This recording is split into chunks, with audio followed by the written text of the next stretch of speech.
আমার যতটুকু জানা আছে সেভ দ্য মিশন হিসেবে ইনিশিয়াল প্ল্যান ছিল এটা 6 কোটি টাকা, বাট এটা কাস্টমাইজ করে যে স্যার যেটা বললেন 2,94,84,000 টাকা করা হয়েছে। ওয়ার্ল্ডে যে ওয়ার্ল্ড চ্যাম্পিয়নশিপ করছে তারা কিন্তু 30 লাখ টাকা দামের একটা সাইকেল দিয়ে খেলছে, যেখানে আমাদের প্লেয়াররা সম্ভবত 2 লাখ টাকার একটা সাইকেল পেলেও তারা মনে করে যে আমরা অনেক বড় একটা জিনিস পেলাম। আমারও একটা কনসার্ন ছিল যে আমার প্লেয়াররা যে 3 মাস ধরে প্র্যাকটিস করছে তাদের যে উন্নত মানের খাবার দরকার, তাদের যে পার ডে একটা এটাকে বলে ডেইলি অ্যালাউন্স, এটাও কিন্তু এই বাজেটের মধ্যে সামিল। ফেডারেশন হয়তো তাদের নিজস্ব পকেট থেকে পে করেছে, বাট এই টাকা অর্থপ্রাপ্তির সাপেক্ষে তাদেরকে দেওয়া হবে, যেটা প্রত্যেকটা প্লেয়ার পাবে। অর্থ খরচ, তাদের থাকার খরচ, কারণ অনেকে বিভিন্ন জায়গায় ছিল, ওটারও একটা বিল আছে। আর হচ্ছে আপনাকে ডেইলি অ্যালাউন্স যেটা বললাম, এটা হচ্ছে বাংলাদেশে ট্রেনিং প্রশিক্ষণ চলাকালীন, এবং এই প্রশিক্ষণের দায়িত্বটা এবার প্রথমবারের মতো এনএসসিকে দেওয়া হয়েছে। এর আগে যেটা বিওএ দেখত।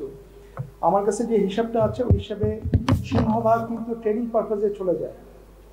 আর এরপরে হচ্ছে যখন বিদেশে যাচ্ছে, যেই টিমটা 4 দিনের জন্য অবস্থান করবে, 5 দিনের জন্য, 6 দিনের জন্য, তাদেরকে একটা অ্যালাউন্স স্যার যেটা বললেন $40 করে, এবং তাদের যে বিমানে যাতায়াত এই খরচটা কিন্তু আমাদেরকে বের করতে হবে। ওই ভিলেজে যে থাকা বা হোটেলে থাকা ওইখানকার একটা ফি আছে, ওই ফিটাও দিতে হবে। এই সব কিছু মিলিয়ে তারপরে আমি যেটা জানলাম, ইভেন যে সাইকেল যারা সাইক্লিস্ট হিসেবে যাচ্ছে তাদের সাইকেলও কিনে দিতে হয়েছে। এই ক্রিয়া ইকুইপমেন্ট, ডেইলি অ্যালাউন্স, খাবারের বিল, যাতায়াত খরচ, এই পুরো ক্যালকুলেটটা করে আমার যতটুকু জানা আছে সেভ দ্য মিশন হিসেবে ইনিশিয়াল প্ল্যান ছিল এটা 6 কোটি টাকা, বাট এটা কাস্টমাইজ করে যে স্যার যেটা বললেন 2,94,84,000 টাকা করা হয়েছে ফাইনালি। এর মধ্যেই আমরা সংকলন। আপনাদেরকে আমি একটা কথা খুব স্পষ্ট করে বলি যে আপনারা যেহেতু সবাই স্পোর্টস জার্নালিস্ট, আপনারা আমাদের দেশের সীমাবদ্ধতার কথাটা জানেন। সীমাবদ্ধতা হচ্ছে আমাদের সম্ভবত, আমি খুব ব্যর্থহীন কণ্ঠে বলবো, আমাদের বাজেট একটা বড় ধরনের স্বল্পতা, এবং আমাদের আপনি যেটা বলছেন যে বিদেশি খেলোয়াড়দেরকে নিয়ে এসে এখানে খেলা বা আমাদের দলকেও আমরা বিদেশে পাঠাতে পারতাম, এগুলি সব কিছু বাজেটের সাথে সম্পৃক্ত। আমি যেটা বুঝি,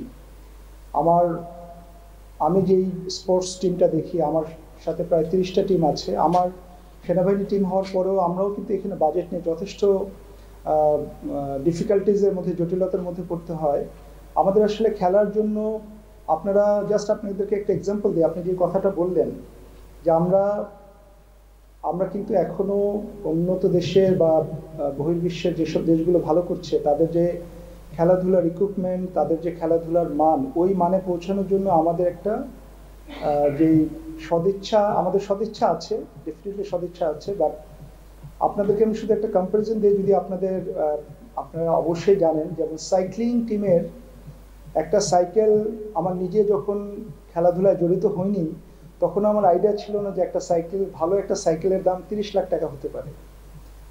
তো আমি জানি না কাদের জন্য যারা ওয়ার্ল্ডে যে ওয়ার্ল্ড চ্যাম্পিয়নশিপ করছে তারা কিন্তু 30 লাখ টাকা দামের একটা সাইকেল দিয়ে খেলছে, যেখানে আমাদের প্লেয়াররা সম্ভবত 2 লাখ টাকার একটা সাইকেল পেলেও তারা মনে করে যে আমরা অনেক বড় একটা জিনিস পেলাম।